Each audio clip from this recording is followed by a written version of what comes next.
Praise the Lord. நீதிமொழிகளின் புஸ்தகம் 3ஆம் அதிகாரம் 25, 26ஆம் வசனம். சடுதியான திகிலும் துஷ்டர்களின் பால்கடிப்பும் வரும்பொழுது நீ அஞ்ச வேண்டாம். கர்த்தர் உன் நம்பிக்கையாயிருந்து உன் கால் சிக்கி கொள்ளாதபடி காப்பார். எனக்கு பிரியமான தேவனுடைய பிள்ளைகளே, கர்த்தருடைய வார்த்தை சொல்லுகிறது, சடுதியான திகில், அதாவது சில மனிதர்களால வருகிற பிரச்சனைகள், துஷ்டர்களால வருகிற பாழ்கடிப்பு, நெருக்கங்கள் நம்ம எதிர்பார்த்தே இருக்க மாட்டோம். அது இவங்க மூலமா இது நடக்கும்ன்றதை நம்ம நினைச்சே இருக்க மாட்டோம். ஆனா நம்ம கர்த்தருடைய பிள்ளைகளா இருக்கிறோம். ஆண்டவர் மேல மாத்திரம் நம்பிக்கை நாம் வைத்திருப்போமானால் நிச்சயமா சடுதியான திகிலும் துஷ்டர்களின் பால்கடிப்பு வரும் பொழுது நம்ம பயப்பட தேவையில்ல. நம் நம்பிக்கை கர்த்தர் இயேசு கிறிஸ்து நம் நம்பிக்கையா இருக்கிறார்.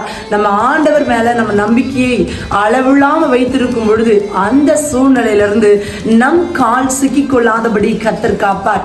1 சாமுவேல் 30ஆம் அதிகாரத்துல நம்ம வாசிக்கிறோம், தாவீது பெலிஸ்தியர் பட்டணத்திலிருந்து வர்றதுக்குள்ள இங்க இருந்த சிக்லாக்ல இருந்து அவருடைய மனைவிகள், பிள்ளைகள், அமலேக்கியர் சிறைபிடித்து கொண்டு போயிட்டு பட்டணத்தை சுட்டரிக்கிறார்கள்.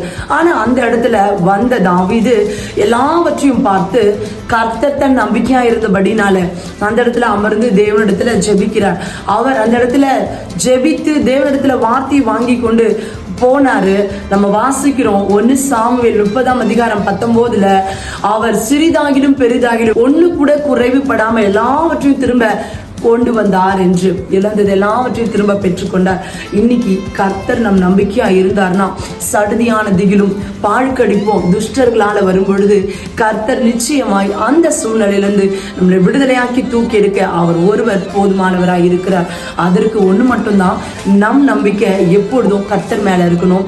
கர்த்தரை மாத்திரம் நம்ம சார்ந்து இருக்கணும். இந்த வார்த்தையின்படி நான் உங்களை ஆசீர்வதிக்கிறேன். கர்த்தர் மேல விசுவாசமா இருக்கலாம். வருகிற எல்லா சூழ்நிலையிலிருந்து கர்த்தர் நம்மை தூக்கி எடுக்க வல்லவராய் இருக்கிறார். God bless you.